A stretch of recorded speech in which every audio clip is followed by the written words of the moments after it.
What's going on, everyone? Today we have a special guest today, and actually one of my very close colleagues, Thuan. He is a friend of how many years now? It's been probably 13 years or so, right? 13? I think that's when I started college. Maybe Yeah. less than that. A little over 10 years for sure. Yeah. Yeah. But he's also my undergrad fraternity brother and my pharmacy fraternity brother.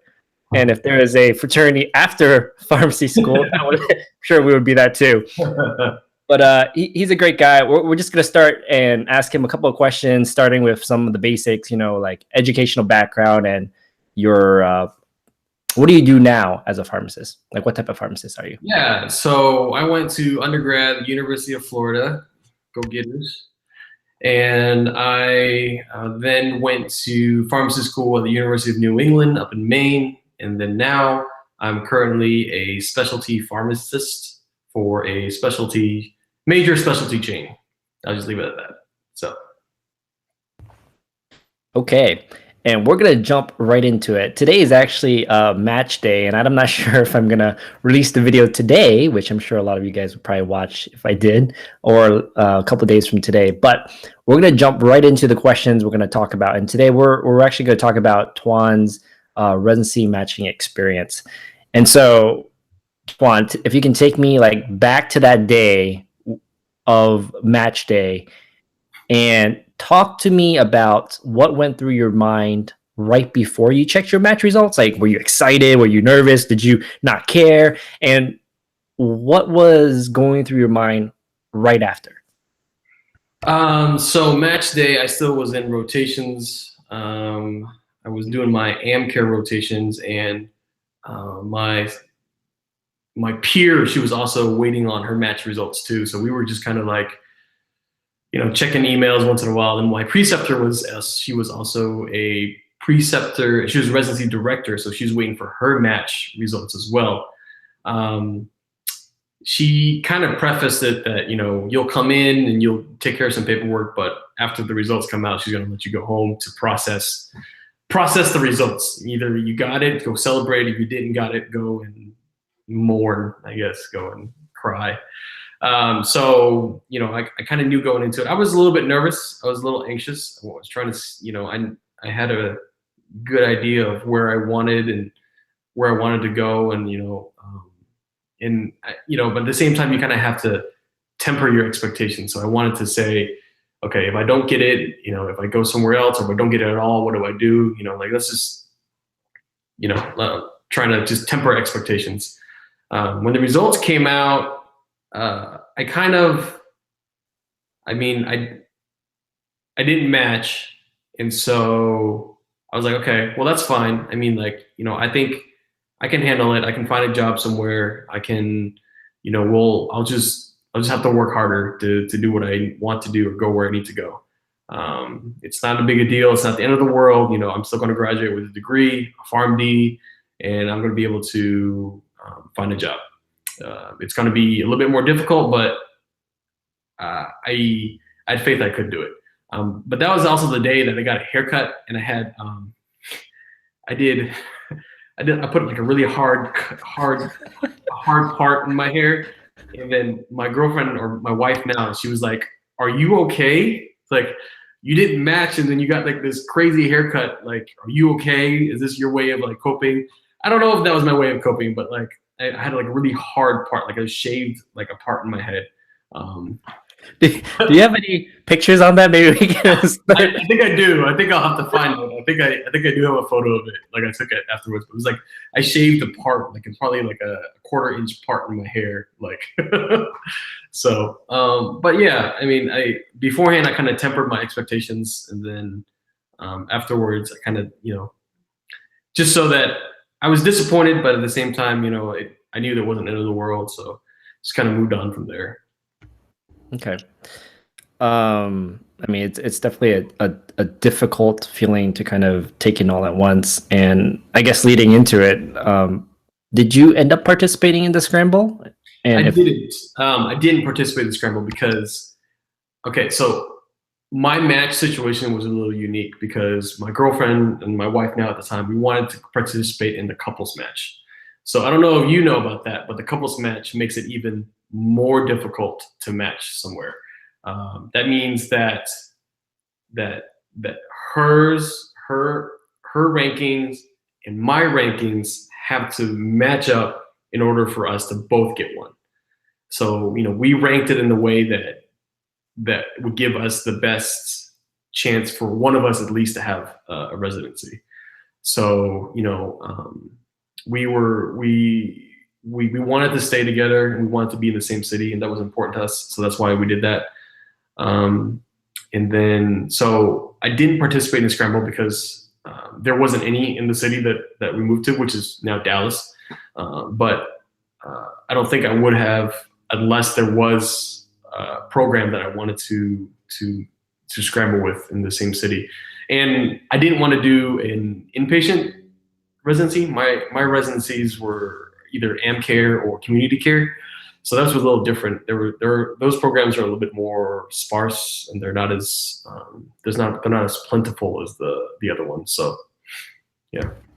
Okay. Yeah, I didn't realize that. I guess a follow-up question to that then is, and then two questions. The first question is, did you look at the list of programs that were available? And then the second thing is, since you realized you weren't going to participate in the Scramble, what were kind of like your next steps that you took immediately after, or maybe like days after? Like, what was that? What did that look like?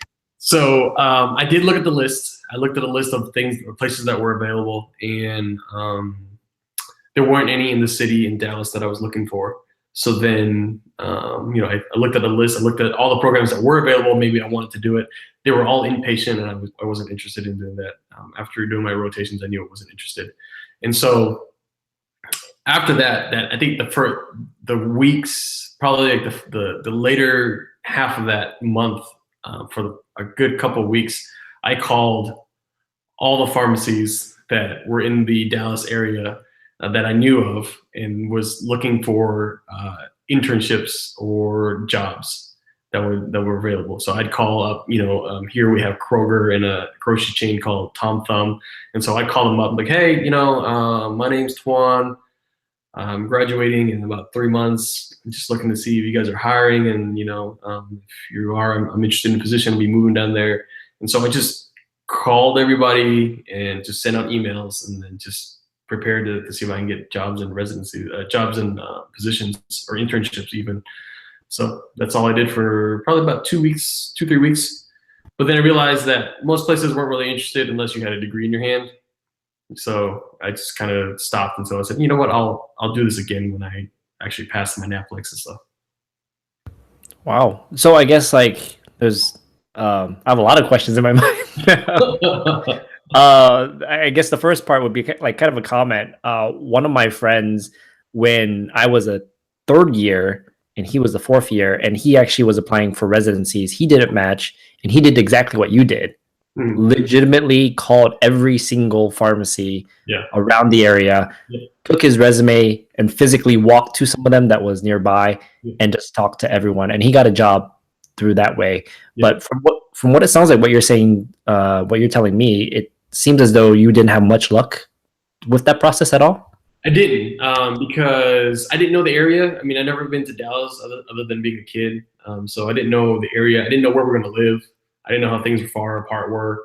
I also knew that I did not want to work for one of the bigger chains just because of my experience with them as an intern. So it limited my decisions down to independent pharmacies, maybe some infusion centers, independent pharmacies, and grocery stores, pharmacies. But like I said, we didn't know where we were going to live. We didn't know where her residency was going to be at. Was it going to be at one hospital or multiple hospital sites? So it kind of, after throwing the bait out there for a little bit and testing the waters, there was no bite. So I decided, okay, well, let's just hold off till we actually get there physically, and then see where we're going to be before continuing the search process. So for people who are watching and don't know, I didn't match either when the match results came out. And I did have a little stint about 2 weeks where I went around and I called people and I applied to everything, and it felt like a black hole. I didn't hear back from anyone. Yeah. Like, I mean, like, I remember one lady called me back, left me a voicemail, and she was like, "Hey, thanks for the calls. We've finished our, process for this 2014 year, and thanks for your interest, but we've filled all our spots." And I was like, "Oh, okay, well, all right." um, she sounds like a very sweet lady. She was nice. She was like, she left the voicemail. She was nice about it, but at least she called me back. Yeah. I think she was one of two people that called me back out of all the places I called. Wow. Yeah. I'm sure a lot of places got swamped too right after the match results. I'm sure a lot of people did. Like today, tomorrow, I'm sure there's going to be a lot of pharmacies getting phone calls from prospective students and prospective graduates. Oh yeah. Yeah. So a couple more questions come to mind, and I guess one is like, what did you ultimately do? So it sounds like you took your Naplex, and right after Naplex, then did you start applying right after that? And how was that process kind of like? Yeah, so like up to the process of the Naplex, I was just looking for internships because I didn't have my license. So I was looking for internships, get my foot in the door and then go from there. But no one was really interested. And then I took my Naplex, and then the day that I found, and then, after my Naplex was done, I got all my resumes and my CVs, and I got it all together. I printed them out. And then as soon as I got the results and I got my license number, I got in my car and I went out and I drove out to all the independent pharmacies over the course of that I knew were in the area over the course of like 3 days. And I just walked in. I said, "Hi, can I speak to the manager?" And I handed my resumes and I shook the manager's hand and I said, "Hi, I just graduated. I am licensed as of today, and I'm licensed as of 2 days ago. I'm looking for position as a pharmacist, anything PRN, part-time. I'm willing to, do whatever shifts you needed to get my foot in the door." So that's what I did for probably about a week. How long was the time between graduation and getting that first job? Graduation was in May. I took my Naplex at the end of July. I got the results maybe a week or two later, and I was employed end of August. So 4 months, about 3 months, about 3 months. That's not too bad. Yeah, That's not too bad. Yeah. There's, you always hear stories of the ones that, applied for residency, didn't match. And the worst I've heard is like people out of a job for a whole year. Ooh. And they just can't find anything. And some of them just reconsider about reapplying to the match again, or just like, what should they do in those circumstances, Okay. We'll probably keep this nice and short, but I do have one more question before the final question. Yeah. And then that last question is, not the last question, the second to last question is, knowing, everything you know now, and all the experiences that you had since your match experience, would you consider doing a residency now?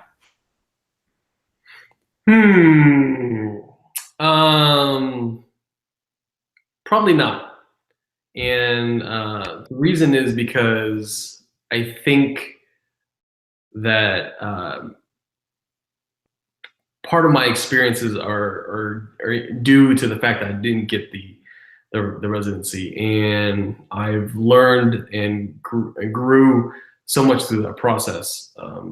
It was tough mentally, like getting rejected and not hearing back from people. It's tough, and so but like it thrusts you out into the real world, and kind of shocks you a little bit, but I think it makes you stronger for that. I had to grind for about 2 years in an independent pharmacy, and it's tough, but it's an experience that I think is invaluable in the sense that it kind of thickens you up. You grow thick skin, and you grow from that experience, and then it prepares you for your next step or your next part of your career.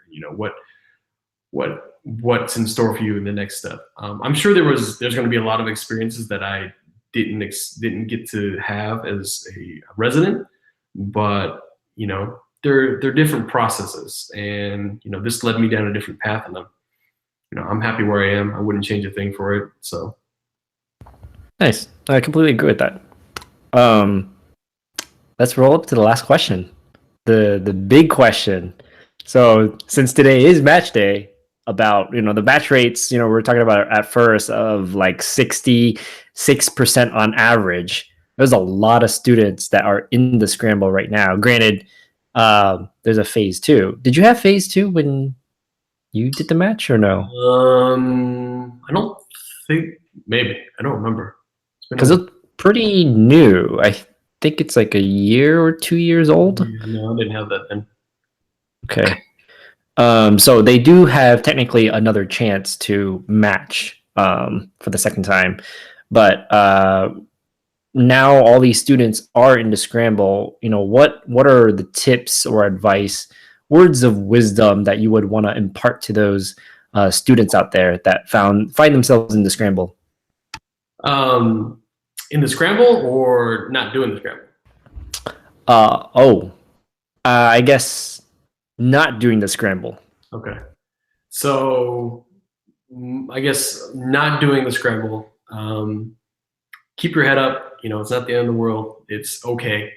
There are lots of people that don't have residencies and are still in good positions all around the nation. So it's not the end of the world. The residency does not make and break you as a pharmacist. It does not make and break you as a person. There are plenty of pharmacists out there that have residencies that are crap, and there are plenty of pharmacists out there without residencies that are very good pharmacists. So it's not the end of the world. It's a piece of paper with some titles at the end of it, but you can definitely be a good pharmacist without the residency. You're going to have to do a lot of things on your own. You're going to have to get out there and grind a little bit. You're going to have to get out there and get your feet wet. You have to meet people, do your own networking. If you're looking for a job, what I did was I found a Dallas area pharmacy association. So every city has one. Every city has a pharmacist association. Join it, meet people, network, talk to people, get business cards, exchange emails, and then just keep in touch, and then just continue to get your name out there, because not only is it important about who you know, but it's important about who knows you too. If they don't know you're out there looking for a job, then they're not going to hire you. If you go on LinkedIn and Indeed.com and there's a position available as a pharmacist, there's going to be 100 different people applying for that job. What makes you stand out? But if you go and you met this HR person or this director and you shook their hand, looked in their eye, and introduced yourself, they're like, hey, this name's familiar. I know Brian.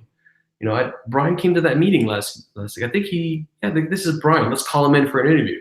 But if I'm sifting through a list of 100 people, I don't know who to look for. So you're just gonna have to get out there and just hit the pavement and just introduce yourself, face-to-face interactions. In an age of a digital world where everything is digitized and you're just a name on a piece of paper, you need to do something that stands out. And now something that stands out is walking in and shaking someone's hand and introducing themselves. So it seems like you certainly place a higher weight on networking is kind of what you're saying too, huh? Yeah, I think it's important. Because everyone graduates with a PharmD. No one really cares about your GPA after you graduate. Like after you put that Rokai thing on, and then I went for graduation, and then after you leave, like no one cares. No one knows what Rokai is after you graduate. Everyone, you're just a PharmD that's jobless. right? And so what's going to set you apart? I mean, you were APHA vice chair or something. Like they don't. I mean, like that's cool. You know, like okay, you were involved, right? You're personal, but like, what sets you apart? You know, what leaves a lasting impression? And you know, we're humans, and we remember their key things, and certain key things is someone that was like personable or introduced themselves, or someone that was different but not weird. So Yeah, this is like a completely like random comment, but when you were talking about how digital the world is right now, Digimon theme song just popped up in my head. Just start playing. Anyways, okay, so that I think that I completely agree with that. It's they always say it's about who you know, not what you know. You could be like the most smartest individual in your class, and doesn't matter if no one knows you, they're not going to know to hire you, and I think networking plays such a huge role. Okay, let's wrap this up. Thanks Thuan for being here, sharing such an intimate moment with all the fans out there, and something that would be nice to share with them also is Thuan actually has a YouTube channel of his own. And so, why don't I just give you like maybe a minute or two to kind of talk about what viewers can find from your content, because it's pretty good. Yeah, it's a little bit different. I mean, it's I'm trying to keep it a little bit more lighthearted and talk about pharmacy topics that are just general questions that you may have as a student, general questions that you have that are in pharmacy school.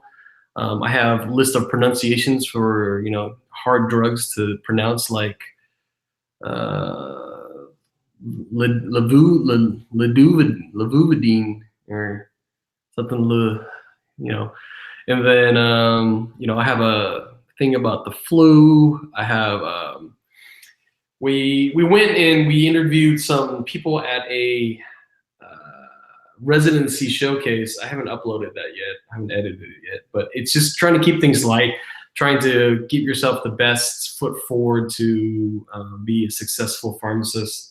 I wasn't the smartest and brightest students, but I think the having the wantingness and the to learn is important, and the knowledge to know that, to say that I don't know everything, but I can help you, find where things are, do's and don'ts as a resident, or as a student on rotation, So it's just a little bit more lighthearted, and, kind of fun. Okay, well, I'll leave contact information for Thuan below, and his YouTube channel as well. So you guys should definitely go and check it out. He's got some pretty entertaining stuff. It's pretty funny. I think you guys will enjoy it. So make sure you subscribe to him. But that kind of wraps up this video. Thanks again, Thuan, for being on the channel. And we will see you guys next time.